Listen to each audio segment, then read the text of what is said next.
আসুন একটি ঝটপট ড্রিঙ্কসের রেসিপি শেয়ার করি, যেটা আমার আম্মুর খুবই পছন্দ। মূলত আম্মুর আবদারে এই রেসিপিটি শেয়ার করা হচ্ছে। তো এটা মূলত দই দিয়ে তৈরি করা হয়। আমাদের বাসায় দইটা সবসময়ই থাকে, তো আমার আম্মুর যখনই ইচ্ছা তখনই এটা তৈরি করে। এটা তৈরির জন্য প্রথমেই টক মিষ্টি একটা দই নেওয়া হয়েছে। এখানে টকের পরিমাণটাই বেশি। তো প্রথমেই একটি মিক্সার জার নিয়ে নেওয়া হয়েছে। এখানে আমরা 2 জনের জন্য ড্রিঙ্কসটা তৈরি করব, তাই 3 চামচ পরিমাণ দই নিয়ে নিয়েছি। 2 জনের জন্য 3 চামচ দই এনাফ। এখানে দিয়ে দেওয়া হচ্ছে পরিমাণ মতো লবণ আর আমাদের গাছের পুদিনা পাতা।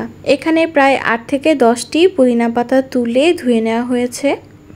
এবার সবগুলো উপকরণ ভালোভাবে ব্লেন্ড করে নিতে হবে। এই তো ব্লেন্ড করে নেওয়া একদমই কমপ্লিট। আপনারা চাইলে এই মিক্সচারে গোলমরিচের গুঁড়াটাও ব্যবহার করতে পারেন, কিন্তু আমার আম্মুর পছন্দ না বলে এটার ব্যবহার করছি না। একদম ভালোভাবে ব্লেন্ড করে একটা মিক্সচার রেডি করার পর এখানে পরিমাণ মতো পানি দিয়ে দেওয়া হয়েছে। তারপর দিয়ে দেওয়া হচ্ছে একটি মাঝারি সাইজের লেবু, পুরোটা রস করে। আমি কিন্তু একদম লাস্ট স্টেপে এসে লেবুর রসটা ব্যবহার করেছি, যাতে একদমই তেতো না হয়ে যায়। 2 জনের জন্য একটা লেবুই এনাফ।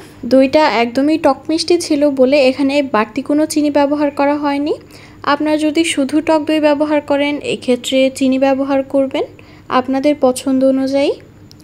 এই তো সবগুলো উপকরণ ভালোভাবে মিক্সড করে নেওয়া হচ্ছে।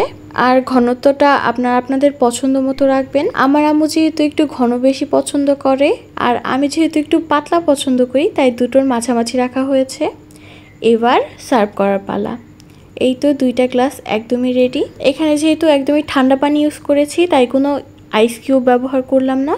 প্রচণ্ড গরমে একদম দুপুরবেলা এই ড্রিঙ্কসটা খেলে কিন্তু শরীর একদমই ঠান্ডা হয়ে যায়। বাহির থেকে কেউ আসলে আপনি তাকেও সার্ভ করতে পারেন, আর খুবই পুষ্টিকর। বাসায় কিন্তু অবশ্যই ট্রাই করবেন।